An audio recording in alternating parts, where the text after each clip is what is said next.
नमस्कार दोस्तों, PYQ solution वाला यूट्यूब चैनल में आपका स्वागत है। मैं आप लोगों को राजस्थान चतुर्थ श्रेणी की परीक्षा के लिए प्रैक्टिस सेट करवा रहा हूं, जिससे आप लोगों को अंदाज़ा मिल सके कि वास्तव में प्रश्न कैसे आएंगे। ये वीडियो का दूसरा भाग है। यदि आपने पहला भाग नहीं देखा तो आप प्लेलिस्ट पे जाकर दूसरा भाग देख सकते हैं। चलिए अब आज की वीडियो शुरू कर लेते हैं प्रश्न नंबर 61 से, क्योंकि हम लोग पहले भाग में प्रश्न नंबर 60 तक हल कर चुके थे। तो प्रश्न नंबर 61 कह रहा है, फिर मिट जाता है इस सामान्य वर्तमान काल के वाक्य को पूर्ण भूतकाल में बदलने पर कौन सा वाक्य बनेगा। पूर्ण भूतकाल में हमको बदलना है। तो पूर्ण भूतकाल में बदलने के लिए आप जानते हैं कि इसका पहचान होती है था, थी, थे।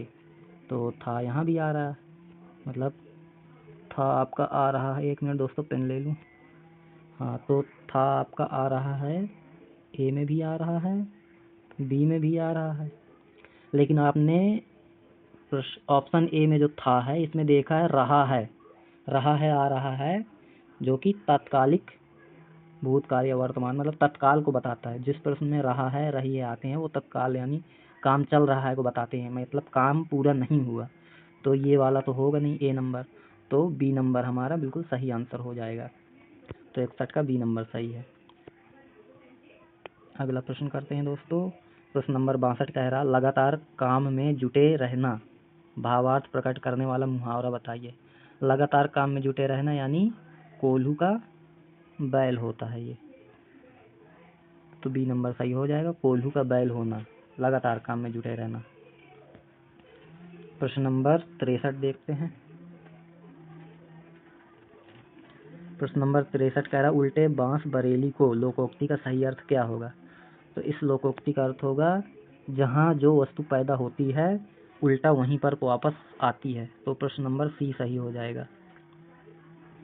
अगला प्रश्न है 64 कह रहा, सामान्य कार्यालयी पत्र में इनमें से किस घटक का उल्लेख नहीं है। दोस्तों मैं तेज इसलिए पढ़ा रहा हूँ, आज समझा नहीं रहा ज़्यादा, क्योंकि कल की वीडियो बहुत ज़्यादा लंबी हो गई थी। जो प्रश्न कठिन हो गए मैं उसके बारे में समझाता जाऊँगा। बाकी जो छोटे मोटे प्रश्न हैं, अब जैसे उल्टे बांस बरेली को लोकोक्ति, इसमें कुछ समझाने लायक नहीं है, तो इसमें मैं नहीं समझा रहा। जहाँ मुझे लगेगा समझाना चाहिए तो मैं समझा दूँगा। तो अगला प्रश्न देखते हैं। कह रहा है, सामान्य कार्यालयी पत्र में इनमें से किस घटक का उल्लेख नहीं होता। ऑप्शन ए है प्रेषक अधिकारी का नाम, पत्र क्रमांक, विषय, संदर्भ। तो ये सभी होते हैं, बस प्रेषक अधिकारी का नाम नहीं होता। प्रेषक अधिकारी का पद नाम और कार्यालय का नाम होता है। तो यहाँ पे प्रेषक अधिकारी का नाम गलत है, तो यही हमारा ऑप्शन ए सही हो जाएगा। ठीक है, तो अगला प्रश्न करते हैं। निम्नलिखित में से किस विकल्प में पारिभाषिक शब्दावली सही नहीं है। तो इसमें आपका ऑप्शन डी सही नहीं है। प्रोक्लेम मीन्स होता है आपका घोषणा करना, जो कि यहाँ पे। अगला प्रश्न करते हैं, मतलब इसका 65 नंबर का सही प्रोक्लेम ही हो जाए। प्रोक्लेम का मतलब घोषणा होता है, जुलूस नहीं होता।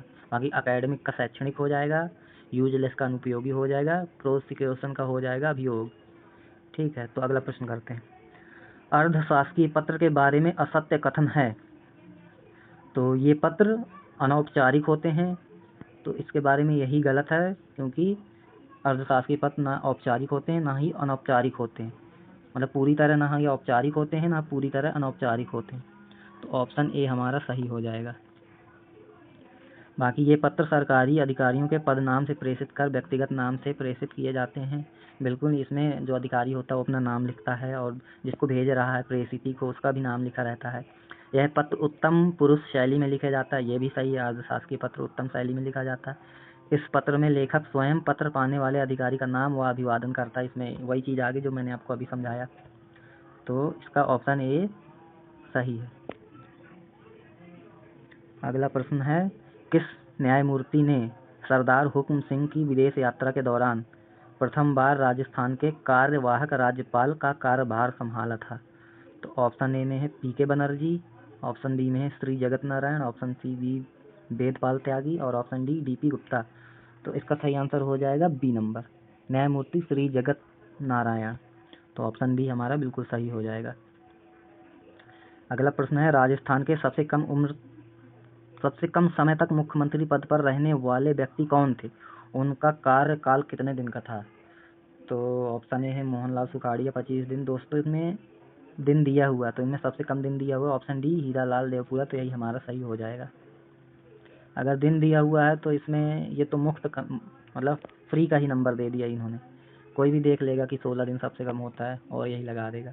हाँ, इनको दिन नहीं देना चाहिए, तब प्रश्न बनता कठिन। तो जब किसी को मालूम होता तभी कर पाता। तो चलिए अगला प्रश्न करते हैं। 69 नंबर में लिखा है, राजस्थान विधानसभा में सर्वाधिक बार प्रोटेम स्पीकर बनने वाले व्यक्ति कौन थे? तो पूनम चंद्र बिश्नोई थे। ऑप्शन नंबर बी बिल्कुल सही हो जाएगा। अगला प्रश्न है 70 नंबर, हाल ही में राष्ट्रपति द्रौपदी मुर्मू ने आदि सेवा सम्मान से किसे पुरस्कृत किया है? तो राष्ट्रपति द्रौपदी मुर्मू जी ने आदि सेवा सम्मान से जगदीश प्रसाद जोशी को सम्मानित किया है। अगला प्रश्न देखते हैं दोस्तों, सुधांशु पंत जो हमारे सचिव हैं, मुख्य सचिव, वो किस नंबर के मुख्य सचिव हैं? तो ये हमारे 46वें नंबर के मुख्य सचिव हैं। ऑप्शन सी बिल्कुल सही हो जाएगा। अगला प्रश्न कह रहा है 72 नंबर, राज्य सरकार द्वारा भारत का पहला ऊंट बचाव एवं अनुसंधान केंद्र कहाँ बनाया जाएगा? तो ये जैसलमेर में बनाया जाएगा। आप जानते हैं जैसलमेर में बहुत ही ज़्यादा रेत है, तो वहाँ का जो परिवहन है वो ऊँटों पर ही निर्भर करता है। तो ऊँट बचाओ एवं अनुसंधान केंद्र जैसलमेर में स्थापित किया जाएगा। अगला प्रश्न है, मिलावट के खिलाफ राज्य में शुद्ध आहार मिलावट पर वार अभियान कब शुरू किया गया था? तो ये 15 फरवरी 2024 को शुरू किया गया था। इसको आप याद कैसे रखेंगे? 14 फरवरी की डेट आप सभी जानते हैं, वैलेंटाइन डे होता है। तो 14 फरवरी के अगले दिन आएगा 15 फरवरी, और 15 फरवरी को राज्य सरकार ने शुरू किया शुद्ध आहार मिलावट पर वार, यह अभियान शुरू किया गया।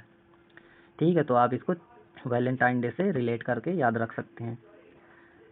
अगला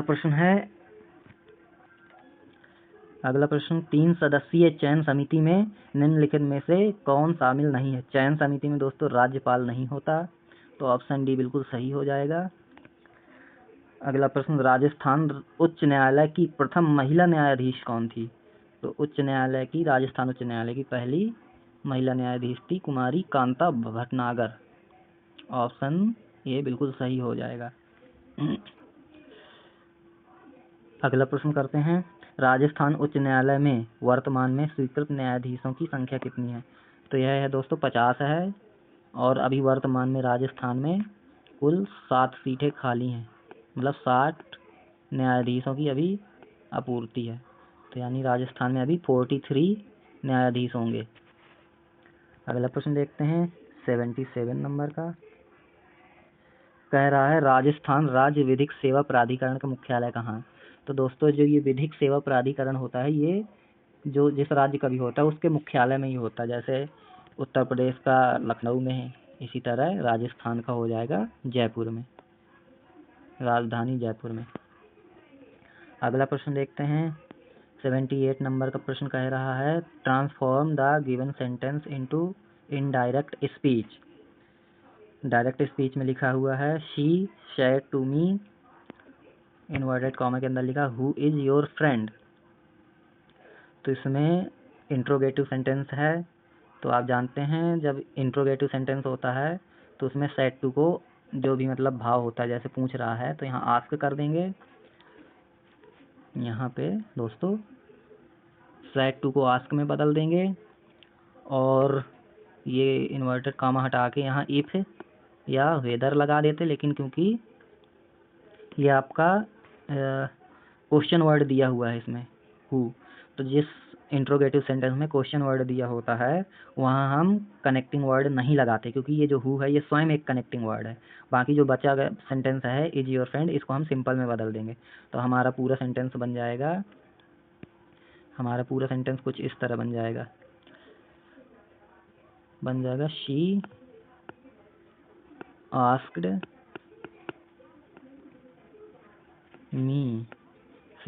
me who is your friend लिखेंगे नहीं, तो यहाँ योर आप जानते हैं ये सेकंड फॉर्म है, मी के अनुसार बदलेगा, तो योर फ्रेंड की जगह हो जाएगा माई फ्रेंड। यहाँ दोस्तों दिख नहीं रहा, चलिए मैं ऐसे मुंह से ही बोल के बता देता हूँ। ये हमारा हो जाएगा she asked me who my friend was, क्योंकि ये प्रेजेंट कॉन्टिन्यूस का इसको पास्ट कॉन्टिन्यूस में कर देंगे। तो यहाँ पे वॉज लास्ट में, एक तो इसमें है एक इसमें है, तो आस्क्ड मी दैट, देखिए यहाँ पे दैट लगा हुआ तो ये गलत हो जाएगा, सी नंबर गलत हो जाएगा, बी सही हो जाएगा। She asked me who my friend was, B number सही हो जाएगा। 7-9 नंबर का प्रश्न देखते हैं। ये भी डायरेक्ट इनडायरेक्ट स्पीच का है। Transform the given sentence into indirect speech. Badal said who will come with me, ये भी इंट्रोगेटिव है और इसमें भी हु लगा हुआ है, यानी ये भी क्वेश्चन वर्ड है, पहले जैसे ये भी बनेगा। तो बादल आस्क्ड हु, बादल आस्क्ड हु, बिल को हम कर देंगे वुड, लेकिन इसको पहले सिंपल में बदलेंगे। सिंपल में बदलने के लिए सब्जेक्ट पहले रखते, इसमें सब्जेक्ट है नहीं तो वुड ही रहेगा। बादल आस्क्ड मी वुड, कम का हो जाएगा गो, विथ का हो जाएगा विथ ही रहेगा, और मी का हो जाएगा ये सब्जेक्टिव नहीं नॉमिनल केस है, तो मी का हो जाएगा हिम, फर्स्ट पर्सन का है तो ये सब्जेक्ट बादल के अनुसार बदल के हिम हो जाएगा। तो देखते हैं दोस्तों, बादल पहला नंबर ऑप्शन ए, बादल आस्क्ड हु बिल, यहाँ देखिए बिल है ये गलत हो जाएगा।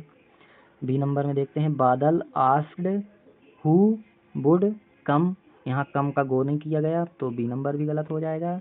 ऑप्शन सी है, बादल asked who would go with him. तो देखिए दोस्तों ऑप्शन सी बिल्कुल सही हो रहा है।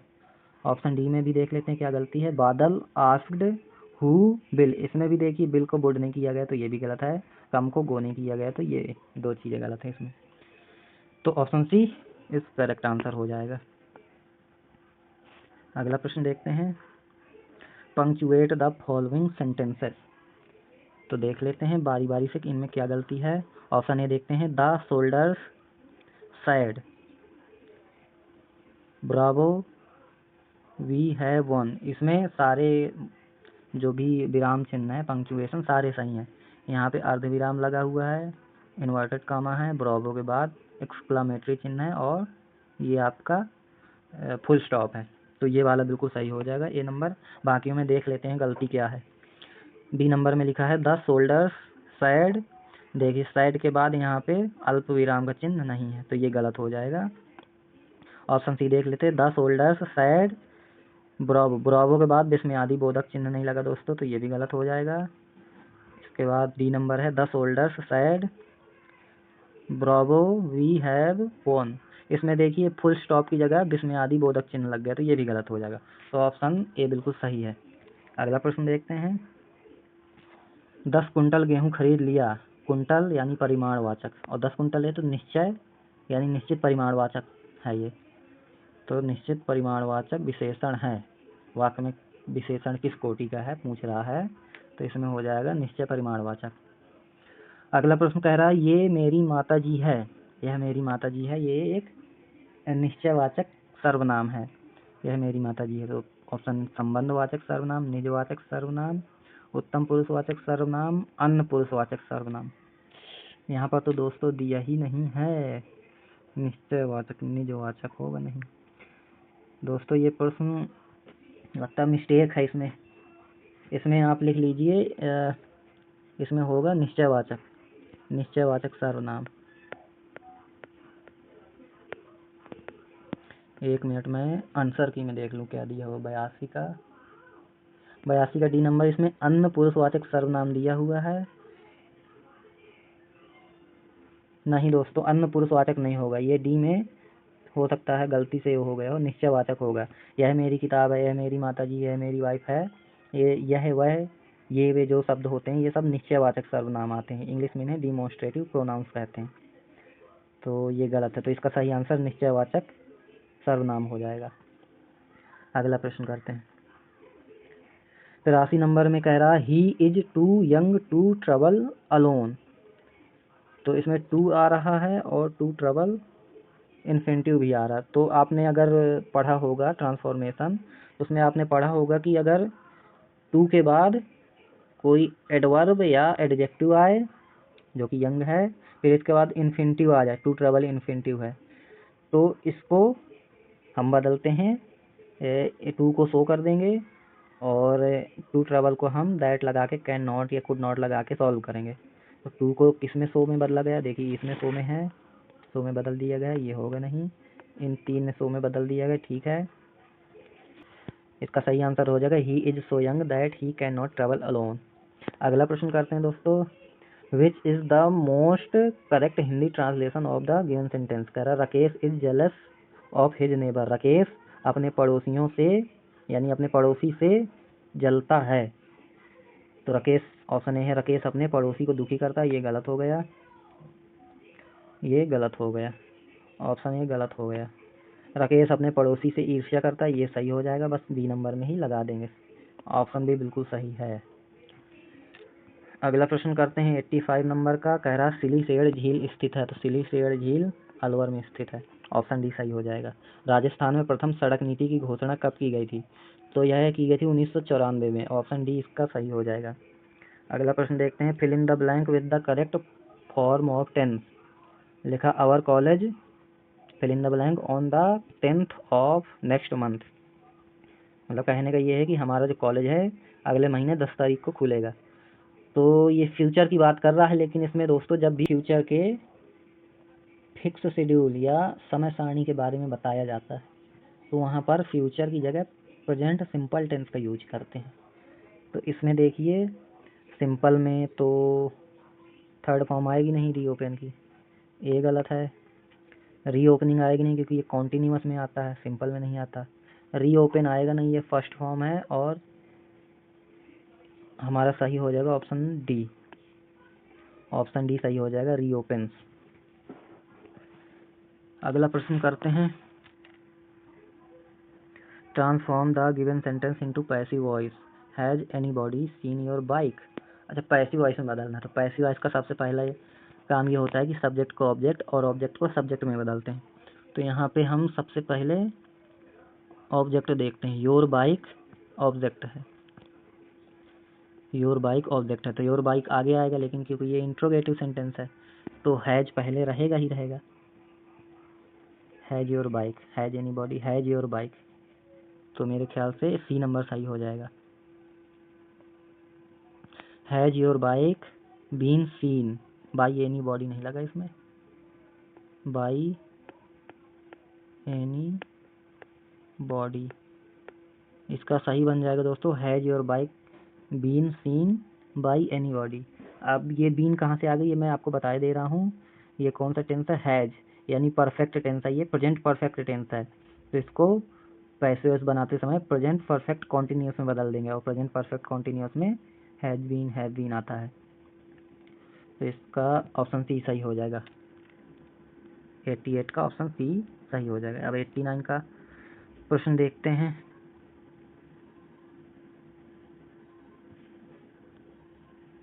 क्वेश्चन नंबर 89 कह रहा है, निम्नलिखित में से सर्वाधिक उपयुक्त उत्तर चुने जो राजस्थान की जलवायु के बारे में सही नहीं है। राजस्थान की जलवायु के बारे में सही नहीं है जो, तो इनमें से देखते हैं।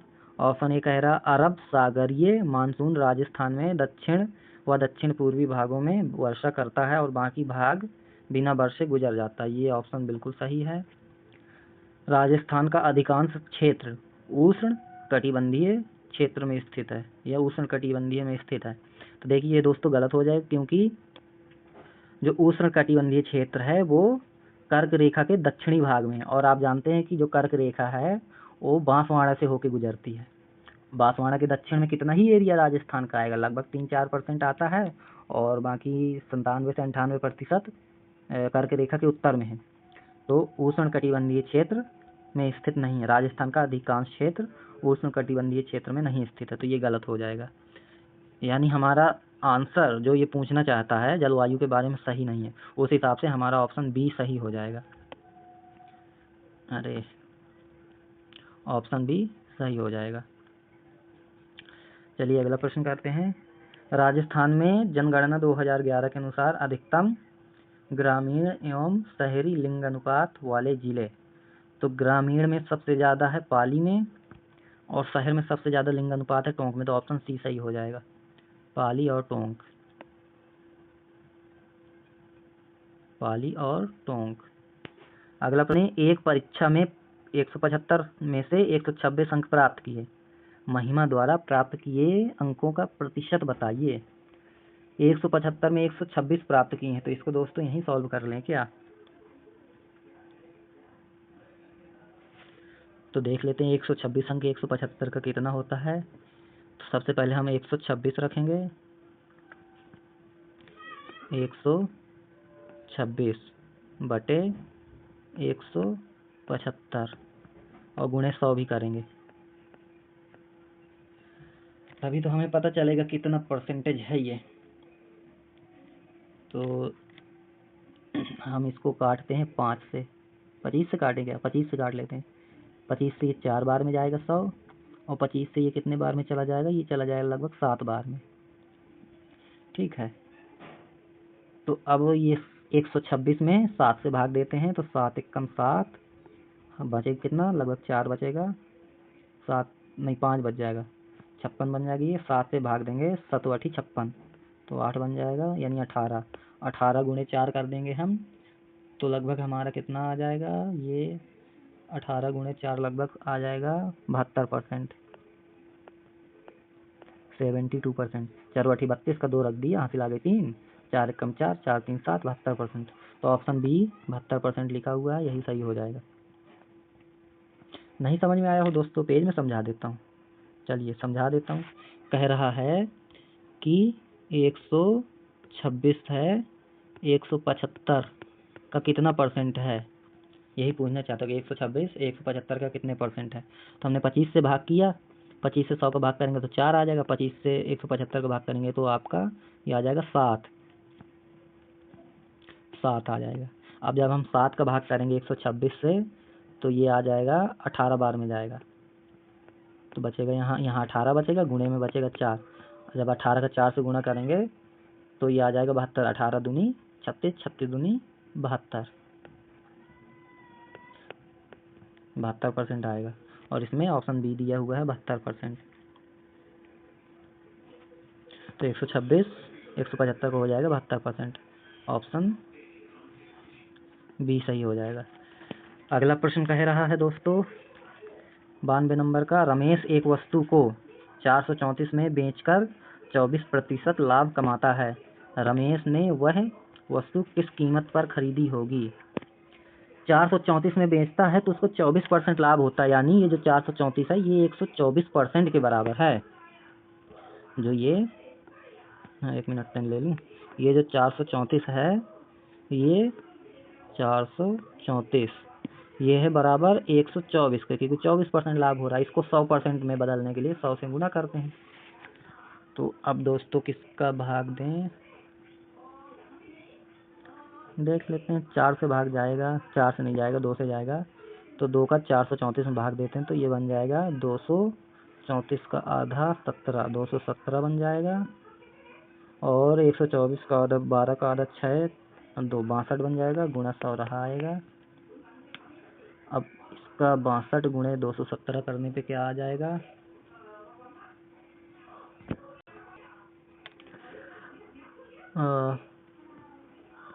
62 को 2 से भाग करेंगे दोस्तों तो ये आ जाएगा 31, और 100 को 2 से भाग करेंगे तो ये आ जाएगा 50। इधर पे कर लेते दोस्तों, तो ये बना 217 बटे 31 गुणे 50, तो ये 31 7 21 7 बार में चला जाएगा, 7 गुणे 50 बचेगा, 7 गुणे 50 बचा, 5 7 35, 350 आ जाएगा दोस्तों। ऑप्शन ए बिल्कुल सही है, ऑप्शन ए सही है।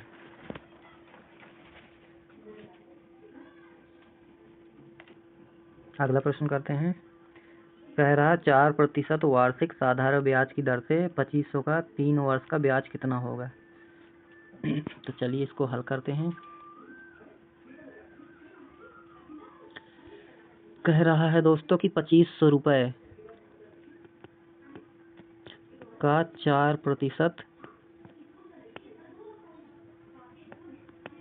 दोस्तों पेन चलना बंद हो गया, हाँ चल तो रहा है। 4% वार्षिक ब्याज दर के हिसाब से 3 वर्ष का ब्याज कितना होगा। तो इस 2 जीरो से इन 2 जीरो को काट देंगे, ऊपर बचेगा 25 गुणे 4 गुणे 3, तो 4 × 3 = 12 कर लेंगे, 25 गुणे 12 कर लेंगे। तो 25 गुणे 12 करेंगे तो 12 का 5 से गुणा करेंगे, 12 पंचे 60, 60 का रख देंगे जीरो, हासिल आ गई 6, 12 दूनी 24, 24 6 30 हो जाएगा दोस्तों, आ जाएगा 300, यानी 300 रुपये ब्याज मिलेगी। 2500 रुपये का 4% वार्षिक ब्याज दर के हिसाब से 3 वर्ष का ब्याज हो जाएगा 300 रुपये। ऑप्शन डी में है 300 रुपये, तो ऑप्शन डी बिल्कुल सही हो जाएगा। आगे कह रहा सबसे उपयुक्त विकल्प को चुनिए। 30, 60 और 72 का महत्तम समापवर्तक बताइए। 30, 60 और 72, ये थोड़ा लंबा हो जाएगा, इसको पेज में करते हैं। 30, 60 और 72,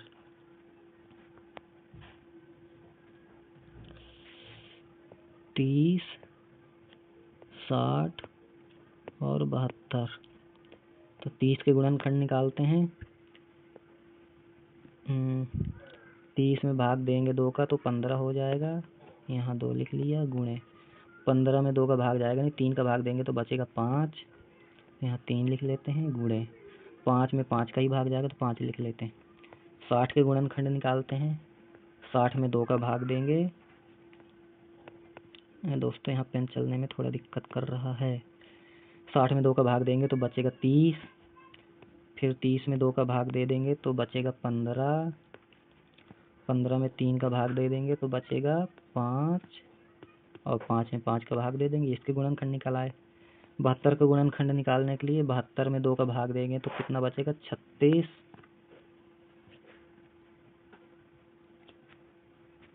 36 में 2 का भाग दे देंगे, 36 में 2 का भाग दे देंगे तो बचेगा 18, 18 में भी 2 का भाग दे देंगे तो बचेगा 9, और 9 में 3 का भाग दे देंगे तो बचेगा 3। ये लो दोस्तों, इसके भी गुणनखंड बन गए। तो यहाँ पे 2 कॉमन है सभी में, तो इस 2 को अलग रख लेंगे। इसके बाद क्या 3 है सभी में कॉमन? हाँ, एक 3 भी सभी में कॉमन है,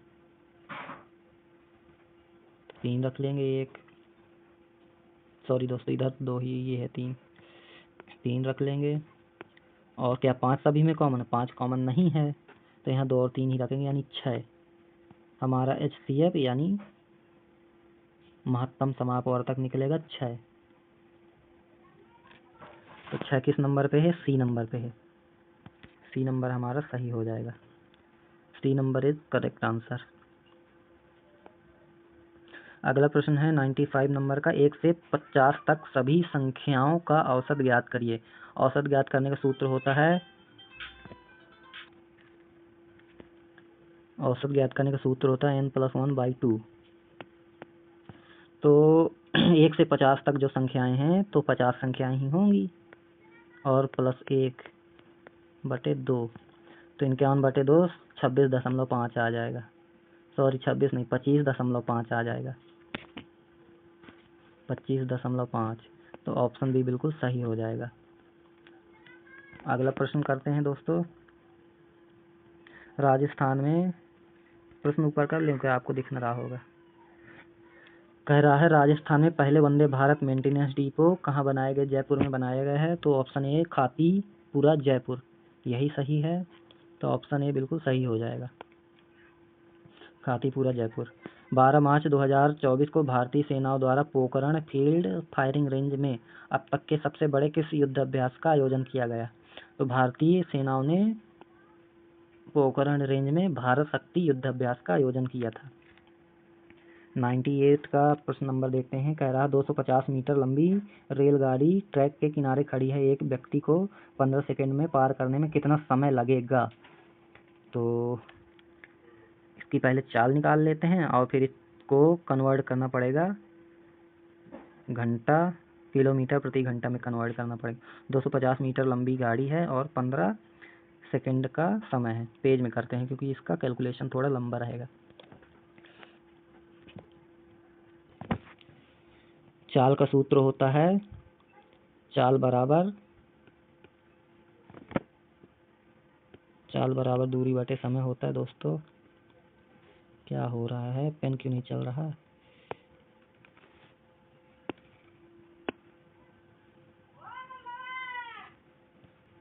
चाल बराबर दूरी बटे समय यानी डिस्टेंस अपॉन टाइम। तो डिस्टेंस हमारे पास 150 मीटर दी हुई है, सॉरी 250 मीटर दी हुई है, और टाइम हमारे पास 15 सेकेंड का दिया हुआ है। तो हम जब इससे 5 से भाग करेंगे तो 5 × 15 और 5 × 5 = 25, तो हमारे पास आ जाएगा 50/3 मीटर प्रति सेकेंड।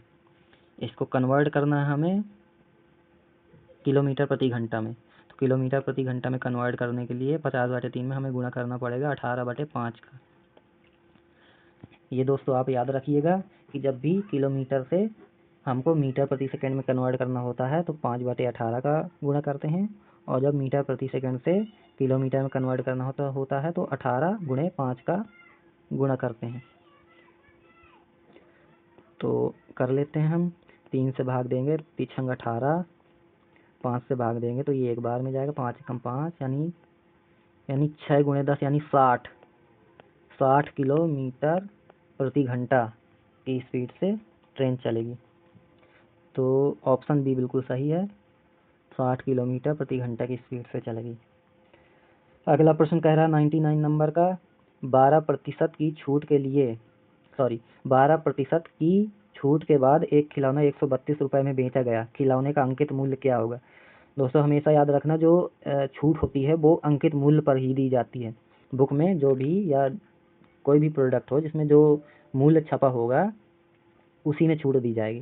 तो ये जो 132 रुपये है, मैं इसको शॉर्ट मेथड से आपको बता दे रहा हूँ कैसे सॉल्व करेंगे। ये जो 132 रुपये है इसमें 12% छूट देने के बाद ये बचा है आपका ये है 88%। 132 आपका है 88%। इसको हमें करना है 100%, 88 को 100% करना है। तो 4 से भाग दे लेते हैं, 4 × 3 = 12, हासिल आ गई 1, 4 × 3 = 12, और 88 में भी 4 से भाग देंगे, 4 दूनिया 4 दूनिया, यानी बचेगा 33/22 × 100 बचेगा। तो ऊपर कर लेते हैं दोस्तों, यहाँ जगह नहीं बची। 33/22 को 11 से काट लेते हैं, ये 3 बार में जाएगा, ये 2 बार में जाएगा, तो यानी 3 × 100 हमारे पास बचेगा, 3/2 × 100 बचेगा। तो 3 को गुणा 100 से करेंगे तो 300 बन जाएगा, और 300 में 2 का भाग दे देंगे तो 150 आएगा। 150 ऑप्शन सी में है, ऑप्शन सी सही आंसर है। अगला प्रश्न करते हैं, यानी खिलौने का अंकित मूल्य 150 रुपये है। अगला प्रश्न कह रहा है, प्रश्न नंबर में दिख रहा होगा दोस्तों आपको, 100 नंबर का प्रश्न है। कह रहा है एक चुनाव में 2 उम्मीदवार थे, हारने वाले उम्मीदवार को 41% मत प्राप्त किए, मतलब हारने वाला जो व्यक्ति उसने 41% वोट पाए, और कितने वोटों से हार गया? 5880 वोटों से हार गया। कुल मतों की संख्या कितनी होगी? तो इनमें से दोस्तों जब हारने वाला 41% पाया है तो जीतने वाला कितना पाया होगा? 59% पाया होगा। तो यानी जीतने वाले ने हारने वालों को कितने वोटों से हरा दिया, कितने परसेंटेज वोटों से हरा दिया? तो जब हम 59 में माइनस करेंगे 41, तो 9 में 1 गया बचेगा 8, 5 में 4 गया बचेगा 1, तो 18% वोटों से हारा। और वोटों की संख्या दी हुई है, जो हारने वाला व्यक्ति है वो 18% वोटों से हारा है, जो कि वोट है 5580। यानी ये जो 5580 हैं ये 18% के बराबर हैं। इसको हमें अगर 100% कर लें तो कैसा रहेगा? 100% कर लेंगे, आसानी से हमें पता चल जाएगा। तो इसको हम यहीं सॉल्व करें, पेज में करें? चलिए यहीं कर लेते, थोड़ा जूम करके पेज में कर लेते हैं। हमें 5580 को क्या करना है? 100% बनाना है। 5580 को, ये 18% है, इसको करना है 100%। ठीक है, तो हम इसको जब भाग देंगे तो ये बनेगा आपका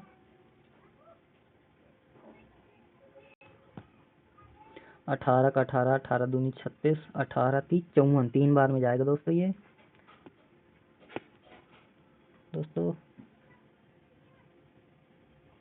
ये जाएगा 3 बार में जाएगा 18 से, हासिल बचेगी 1, ये बना 18, ये भी 1 बार में चला जाएगा। तो बचेगा 310 गुणे 100, तो 2 जीरो और लगा, यानी 31,000। तो यानी 31,000 वोट रहे हैं को, मतलब टोटल 31,000 वोट थे, मत थे, जिनमें से 31,000 में 41% ये पा गया, 59% जीतने वाला पा गया। तो इन्होंने कुल मतों की संख्या पूछी थी। कुल मतों की संख्या हो जाएगी आपका 31,000। अगला प्रश्न है 10% वार्षिक चक्रवृद्धि ब्याज की दर से 1400 रुपये का 2 वर्ष का ब्याज कितना होगा। दोस्तों चक्रवृद्धि ब्याज का जो सूत्र होता है उसको आप कभी मत लगाना, वरना बड़ा लंबा कैलकुलेशन हो जाता है। इसमें 10% दिया हुआ तो बड़ा आसानी से हम कर सकते हैं। आसानी से कैसे करेंगे देखिए, 1400 है, इसका 10% हो जाएगा 140, 10% हो जाएगा 140।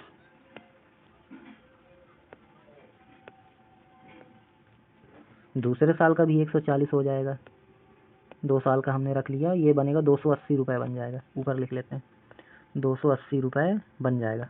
अब हमें 140 का भी 10% निकाल लेना होता है, तो 140 का 10% निकलेगा 14, तो 14 इसमें जोड़ देंगे, तो ये बन जाएगा 4 8 1 9 2, 294 बनेगा दोस्तों। 294 बी नंबर सही है। इसको अगर आप समझ ना पाए हो तो मैं पेज में सॉल्व करके बता रहा हूँ आपको। कह रहा है कि 1400 रुपये हैं, इसका 10% वार्षिक ब्याज की दर से 2 वर्ष का ब्याज निकालना है। तो हम साधारण ब्याज के तरीके से 2 वर्ष का अलग अलग निकाल लेते, तो 1 वर्ष का चक्रवृद्धि ब्याज तो क्या ही निकलेगा, 2 जीरो से ये 2 जीरो कट गए, बना 140। अभी 140 भी इस 14 में जोड़ देंगे, तो ये बन जाएगा 1 5 4 0 15, तो मतलब 1540 बन जाएगा। अब इसका भी 10% निकाल लेंगे। चक्रवृद्धि ब्याज में ऐसे ही तो करते हैं, ब्याज जुड़ती जाती है मूलधन में। तो 1 जीरो इससे गया, 1 जीरो इससे गया, बचेगा 154। यानी पहले साल की जो ब्याज है वो निकली 140 और दूसरे साल की जो ब्याज है वो निकली 154। 140 से 154 जोड़ लेंगे, 4 4 5 9 और 1 1 2, 294 आ गई। यही चीज़ तो मैंने आपको बताया था, शॉर्ट तरीके से बताया था। हो सकता है कुछ लोगों को ना समझ में आया हो, तो उनके लिए मैंने ये बता दिया। चलिए अगला प्रश्न देखते हैं। अगला प्रश्न कह रहा है 102 नंबर, 18 27 और एक अन्य तीसरी संख्या का औसत 30 है। तीसरी संख्या कौन सी है। तो 18 27 और 1 मतलब 3 संख्याएं हैं, उनका औसत 30 है। तो मतलब इनका टोटल कितना हो जाएगा, अगर औसत 30 है तो इनका टोटल हो जाना चाहिए 90। 3 संख्याएं हैं, उनका औसत 30 है, तो इसमें जब हम 3 का गुणा कर देंगे तो ये आ जाएगा 90, यानी उन संख्याओं का योग 90 है। और 2 संख्या इन्होंने पहले दे रखी है 18 और 27। 18 और 27 जोड़ लेंगे, कितना बनेगा ये 8 7 5 15, मतलब 8 7 15 हासिल आ जाएगी 1 1 1 2 2 4 45 बनेगा। और 90 में 45 घटा देंगे तो 45 ही आएगा, 45 हो जाएगी वो संख्या। ऑप्शन डी सही है। 103 नंबर का प्रश्न देखते हैं दोस्तों। कह रहा है एक दुकानदार 1 किलोग्राम चाय एक क्रय मूल्य के बराबर 950 ग्राम चाय बेचता है, यानी वो 50 ग्राम कम चाय बेचता है, तो लाभ का प्रतिशत क्या होगा। तो दोस्तों इसका सूत्र होता है, सूत्र से बता दे रहा हूं मैं आपको। इसका सूत्र होता है त्रुटि बटे सही मान माइनस त्रुटि गुणे 100 गुणे 100। तो त्रुटि कितने की है, 50 ग्राम की त्रुटि है। सही मान क्या है, 1000 ग्राम है, माइनस त्रुटि 50 की है, गुणे 100 कर देंगे। दोस्तों पेन चलने में थोड़ा दिक्कत दे रहा है, तो अब इसको सॉल्व कर लेंगे हम। 50 बटे 1000 माइनस 50 कर देंगे तो 950 बचेगा। इसको मिटा के दूसरी तरीके से करते हैं। हमारे पास मान आ जाना चाहिए पूरा,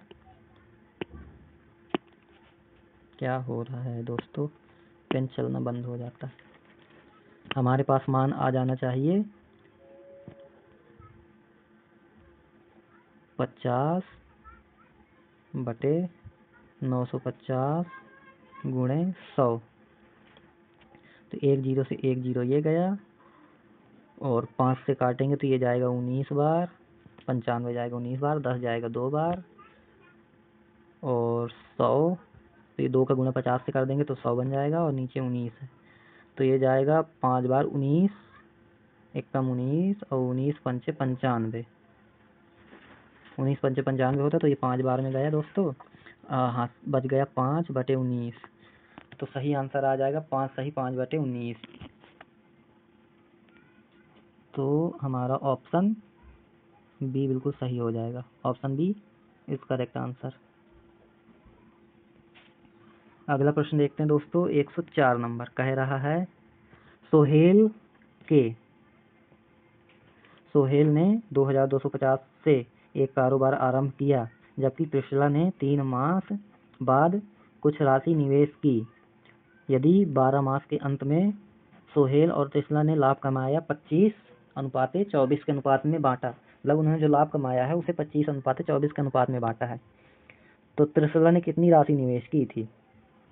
त्रिशला ने कितनी राशि निवेश की थी? सोहेल ने तो 2250 राशि निवेश की, वो बता ही रहा है। सोहेल को एस लिख लेते हैं, त्रिशला को टी लिख लेते हैं। सोहेल ने निवेश की 2250 रुपए, त्रिशला को मान लेते हैं उसने एक्स राशि निवेश की है। सोहेल ने पूरे 12 महीनों तक राशि निवेश करके रखी है, जबकि त्रिशला 3 महीने बाद आई थी तो उसने 9 महीने राशि निवेश की है। तो इनका अनुपात बनाने के लिए हमें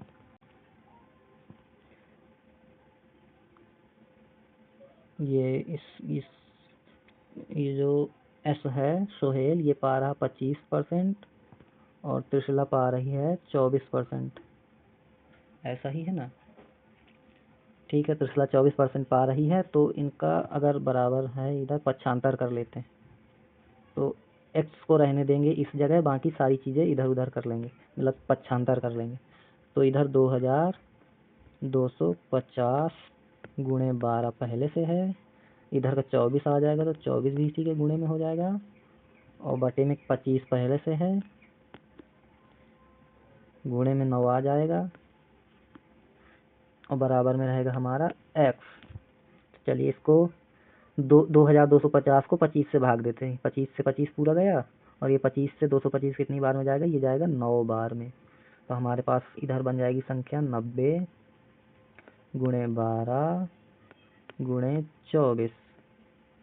दोस्तों समझ लीजिएगा आप, ये 24 लिखा हुआ है, बन नहीं रहा, और नीचे हमारे पास बचेगा 9, तो 9 को इससे काट देंगे 90 से, तो हमारे पास संख्या बच जाएगी 10 गुणे 12 गुणे 24। तो इसका कैलकुलेशन कैसे करें? 24 दूनी 48 का 8 रख लेंगे, हासिल आ जाएगी 4, 24 एक कम 24, 4 24 4 28, 288 बनेगा, और 10 का गुणा करेंगे तो आ जाएगा आंसर हमारे पास 2280, यानी 2280 रुपये त्रिशला ने निवेश किया है। अब विकल्प देखते हैं क्या विकल्प में है। 2880 सी नंबर में है, जो कि सही आंसर हो जाएगा। ऑप्शन सी सही है। अगला प्रश्न करते हैं, 105 कह रहा है, उष्ण कटिबंधीय कटीले वनों का विस्तार राजस्थान के निम्नलिखित में से किस जिले में है? झालवाड़ा, भीलवाड़ा, बीकानेर और कोटा। उष्ण कटिबंधीय ना, तो बीकानेर में होगा, बीकानेर में ही होगा, बीकानेर है क्योंकि रेतीला क्षेत्र। आंसर की में 105 का दिया हुआ है आंसर सी नंबर सही है। दोस्तों वीडियो काफ़ी लंबी हुई जा रही है, इसलिए थोड़ा जल्दी जल्दी करने का प्रयास करते हैं। सही कथन का चयन कीजिए। 106 नंबर का प्रश्न है, कह रहा सही कथन का चयन कीजिए। कथन पहला, चंबल राजस्थान और मध्य प्रदेश की संयुक्त योजना है। हाँ ये बिल्कुल सही है, राजस्थान और मध्य प्रदेश की संयुक्त योजना है। कथन दूसरा कह रहा है, कोटा बांध का निर्माण प्रथम चरण में हुआ है। ये भी सही है, क्योंकि कोटा बैराज बांध और गांधी सागर बांध 1953 में ही शुरू किए गए थे। राणा प्रताप सागर बांध का निर्माण प्रथम चरण में हुआ, गलत हो गए, ये द्वितीय चरण में हुआ था, तो पहला दूसरा सही है, ऑप्शन ए बिल्कुल सही है। अब अगला प्रश्न करते हैं हम। अगला प्रश्न कह रहा है, 3 साझेदार ABC ने 2:3:4 के अनुपात में लाभ कमाया। एक नया साझेदार D शामिल हुआ, जिसने ए और सी प्रत्येक से शेयर में से आधा हिस्सा लिया है, यानी ए का शेयर कितना है, 2 है। तो ए, बारिश होने लगी है दोस्तों, चलिए इस प्रश्न को करते हैं। कह रहा है डी ने ए से आधा ले लिया, यानी ए का हिस्सा है 2 अनुपात, तो ए से ले लिया उसने 2 का आधा 1 ले लिया। पेन क्यों नहीं चल रहा, ए का आधा हिस्सा उसने 1 ले लिया। और कह रहा है सी से भी आधा ले लिया, तो सी का अनुपात है 4, तो 4 का आधा हो जाएगा 2, यानी टोटल उसने 3 अनुपात ले लिया। अब कह रहा है कि डी का कुल हिस्सा है 100, यानी 100 बराबर किसके, 3 के बराबर है। 100 बराबर है 3 अनुपात के।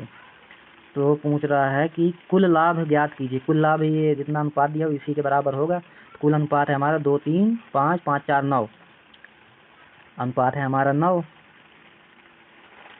मतलब ये जो 100 है ये 3 का 1% है, तो 9 जो 3 का 3 गुना है, तो 100 को भी 3 गुना करना है, 100 का 3 गुना करेंगे तो 300 बन जाएगा। तो ऑप्शन डी बिल्कुल सही हो जाएगा हमारा।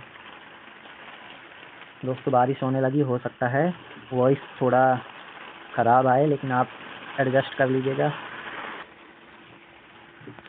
चलिए अगला प्रश्न करते हैं। 108 नंबर का प्रश्न कह रहा है 2 रेलगाड़ियों की गति का अनुपात 5:6 है। दूसरी रेलगाड़ी 5 घंटे में 450 किलोमीटर तय करती है। पहली रेलगाड़ी की गति यानी चाल बतानी है।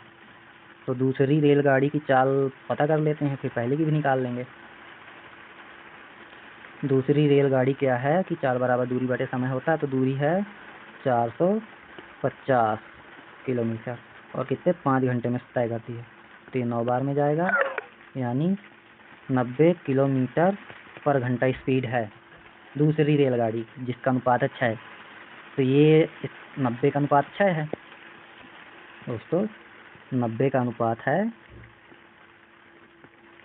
6, यानी हम 90 में 6 का भाग कर देंगे तो 1 अनुपात निकल आएगा। हमें निकालना है पहली गाड़ी का अनुपात जो कि 5 है, 5 का गुना कर देंगे। तो ये 6 से भाग करेंगे, 6 कम 6 बच जाएगा 3, तो 30 बनेगा, 6 पंचे 30, तो यानी ये चला जाएगा 15 बार में। 15 गुणे 5, 15 पंद्रह 75, यानी जो पहली रेलगाड़ी है उसकी स्पीड हो जाएगी 75 किलोमीटर पर घंटा प्रति घंटा। तो ऑप्शन डी सही हो जाएगा, ऑप्शन डी सही हो जाएगा। अगला प्रश्न करते हैं दोस्तों। अगला प्रश्न कह रहा है यदि परिवार में 40 लोग हैं तो AK को पसंद करने वाले, AK ये रहा AK यानी 15%, AK को पसंद करने वाले और VD को पसंद करने, VD कहाँ है, ये रहा VD 10% करने वाले के बीच अंतर कितना होगा। ठीक है, इन दोनों के बीच अंतर कितना होगा, 40 लोग हैं टोटल, 40 का 15% निकालेंगे, 10% 4 हुआ, 15% हो जाएगा 6, AK का 15% हो जाएगा 6, VD का 10% निकालना, 40 का 10% 4 होता है, तो अंतर आ जाएगा दोनों के बीच में 2। ऑप्शन नंबर ए सही है, 109 का ऑप्शन नंबर ए सही है। अगला प्रश्न देखते हैं। कह रहा है HR का समरूपी क्षेत्र कोण कौन सा है, यानी जो ये जो वृत्त है ये होता है, वृत्त होता है 360 डिग्री का, ये टोटल वृत्त होता है 360 डिग्री का। तो HR कितने परसेंट है, HR है 20%, HR है 20%, तो 360 का 10% 36 हो जाएगा, तो 20% हो जाएगा 72, तो 72% होगा, HR होगा 72%, 72% यानी 72 डिग्री हो जाएगा। ऑप्शन नंबर बी सही है। अगला प्रश्न करते हैं दोस्तों। हाल ही में किसे para athletic of the year का अवार्ड से सम्मानित किया गया है। तो para athletic of the year Avani Lekhara को, मतलब इस अवार्ड से अवनी लखेरा को सम्मानित किया गया है। पैरा एथलेटिक गेम्स जो होते हैं वो विकलांग लोगों के लिए होते हैं। अगला प्रश्न कह रहा है 112 नंबर का, मुख्यमंत्री मंगला पशु बीमा योजना के तहत पशु की मौत होने पर पशुपालक को कितनी सहायता राशि प्रदान की जाती, तो वो की जाती दोस्तों 40,000 रुपये। बांसवाड़ा में आयोजित जनजाति गौरव दिवस कार्यक्रम के संबंध में निम्न में से कौन सा कथन सत्य है। ऑप्शन ए है, यह दिवस भगवान बिरसा मुंडा की 150वीं जयंती के अवसर पर मनाया गया, सही है। ऑप्शन बी है, इस दिन मुख्यमंत्री ने गोविंद गुरु जनजातीय क्षेत्रीय विकास योजना का शुभारंभ किया, सही है। धरती आबा जनजातीय ग्राम उत्कर्ष अभियान के तहत राज्य के 6019 गांवों को विकास के लिए चुना गया, ये भी सही है। तो ऑप्शन डी हो जाएगा सही, उपयुक्त सभी हो जाएगा। निम्नलिखित में से रासायनिक परिवर्तन नहीं है। दोस्तों, रासायनिक परिवर्तन वो होता है जिसमें वस्तु की मूल अवस्था में परिवर्तन हो जाता है, उसके मतलब गुणों में परिवर्तन हो जाता है। इसमें क्या होता है कि जो केमिस्ट्री लिए रहे होंगे वो जानते होंगे कि जो अणु के परमाणु होते हैं वो विघटित होकर नए तरीके से संयोजित होते हैं, जिससे उसका क्या होता है, रासायनिक गुण बदल जाता है। तो इसमें से देखते हैं, अच्छा सॉरी, ये पूछे निम्नलिखित में से रासायनिक परिवर्तन नहीं है, रासायनिक परिवर्तन नहीं है। तो अंडा का पकना इसमें गुण बदल जाता है, तो ये हो जाएगा रासायनिक परिवर्तन हो जाएगा। एक आइस क्यूब का ये हो गया आपका, आइस क्यूब पिघलना होता है भौतिक परिवर्तन, तो ये सही हो जाएगा आपका। आइस क्यूब का पिघलना भौतिक परिवर्तन होता है, ये नहीं होता रासायनिक परिवर्तन, तो ऑप्शन बी सही हो जाएगा। बाकी केक का बेक करना ये रासायनिक परिवर्तन होगा, फल का सड़ना भी रासायनिक परिवर्तन है। 115 पेज नंबर प्रश्न नंबर कह रहा है, मानव शरीर में सर्वाधिक मात्रा में पाई जाने वाली WBC कौन सी होती है। दोस्तों, सर्वाधिक मात्रा में न्यूट्रोफिल्स नामक WBC पाई जाती है। निम्न में से कौन सा एक जैव अपघटनीय नहीं है। अपघटनीय नहीं है, अपघटनीय वो होता है जो आसानी से अपघटित हो जाता है, अपघटित नहीं होता यानी जैसे प्लास्टिक हो गई, तो यहाँ अन भी लगा दिया, अन अपघटनीय मतलब ऐसी चीज जो आसानी से अपघटित हो जाए, उसके बारे में बताना। ये शब्द बड़े कंफ्यूजिंग वाले इन्होंने चूज कर लिए हैं, आपको कंफ्यूज नहीं होना। सबसे पहले अपघटन देखिए, अपघटन मतलब जो चीज आसानी से घटित हो जाए, और इसमें अन अपघटनीय ऐसी चीज जो आसानी से अपघटित ना हो, जो आसानी से अपघटित ना हो वो नहीं है, नहीं भी लगा हुआ है, तो हमें ऐसी चीज को चूज करना जो आसानी से अपघटित हो जाए। तो इसमें से कृषि अपशिष्ट हैं जो आसानी से अपघटित हो जाएंगे, बाकी पारा, शीशा, प्लास्टिक आसानी से अपघटित होते ही नहीं है, तो इसका सही आंसर ए ही हो जाएगा। अगला प्रश्न देखते हैं, समतल दर्पण से बनने वाले प्रतिबिंब का वस्तु का प्रतिबिंब कैसा होता है, ये पूछना चाहता है। तो सीधा होगा, आभासी होगा, वस्तु के बराबर होगा और पार्श्व उल्टा होगा, तो ऑप्शन ए ही सही है, ऑप्शन ए सही है। ऑप्शन बी में देख ले, सदैव सीधा वह वस्तु के असमान नहीं होता, यहाँ भी असमान है, असमान नहीं होता, सदैव उल्टा नहीं होता, सीधा होता है, पार्श्व उल्टा होता है, तो ऑप्शन ए सही हो जाएगा। अगला प्रश्न है, कह रहा है डिप्थीरिया रोग की पुष्टि के लिए कौन सा परीक्षण किया जाता है। डिप्थीरिया रोग के परीक्षण के लिए विडाल किया जाता है, टाइफाइड के लिए विडाल किया जाता है, टाइफाइड के लिए, और तो ये नहीं होएगा। मॉन्टेक्स किया जाता है टीबी के लिए, ये भी नहीं होएगा। कुंभ किया जाता है WBC में, और WBC में मतलब WBC का कुछ किया जाता है, मुझे अभी याद नहीं आ रहा। ये WBC का जो गुण होता है, कोई प्रतिरक्षा तंत्र होता है, उससे संबंधित कोई टेस्ट होता है इसका। और सिंक परीक्षण हाँ, डिप्थीरिया के लिए सिंक परीक्षण किया जाता है, तो यही सही हो जाएगा, ऑप्शन डी सही हो जाएगा। वर्तमान में निम्नलिखित में से किन दो संभागों में 7-7 जिले हैं। तो जयपुर और अजमेर में 7-7 जिले हैं, ऑप्शन ए सही हो जाएगा, ऑप्शन ए सही हो जाएगा। सबसे ज़्यादा अच्छा पूछ सकता है तो सबसे ज़्यादा आप जोधपुर लिख लीजिए, जोधपुर में 8 जिले हैं, जोधपुर संभाग में 8 जिले हैं, बाकी जयपुर अजमेर में 7-7 हैं, और जो जयपुर के बगल में बीकानेर है उसमें 4 जिले हैं, कोटा में भी 4 हैं, जोधपुर में 8 हैं, उदयपुर में शायद 6 हैं, बीकानेर में 4 हैं, भरतपुर में 5 हैं, चुरू तो कोई संभाग ही नहीं। अगला प्रश्न कह रहा है 120 का, निम्नलिखित में से कौन से जिले बांसवाड़ा संभाग में शामिल नहीं। बांसवाड़ा भी कोई संभाग नहीं दोस्तों, संभाग है बीकानेर पहला हो गया, दूसरा हो गया बीकानेर पहला हो गया, दूसरा हो गया आपका कोटा, तीसरा भरतपुर, चौथा हो गया उदयपुर, पांचवा अजमेर, छठवां जयपुर, सातवां बीकानेर। तो अच्छा ये मतलब हो सकता है बांसवाड़ा किस संभाग में आता है, तो ये उदयपुर संभाग में आएगा, तो इसका क्या सही आंसर हो सकता है, उदयपुर संभाग यानी बी नंबर हो जाएगा सही, बी नंबर इसका सही हो जाएगा, 120 का बी नंबर सही हो जाएगा। तो दोस्तों वीडियो ख़त्म हो चुकी है, उम्मीद है आप लोगों को यह सॉल्यूशन पसंद आया होगा। अगर आपको वीडियो अच्छी लगी हो तो वीडियो को लाइक कर दो और चैनल को सब्सक्राइब कर दो। आपका जो भी दोस्त राजस्थान ग्रुप डी की तैयारी कर रहा हो तो उसको यह वीडियो शेयर कर दीजिए। Thank you.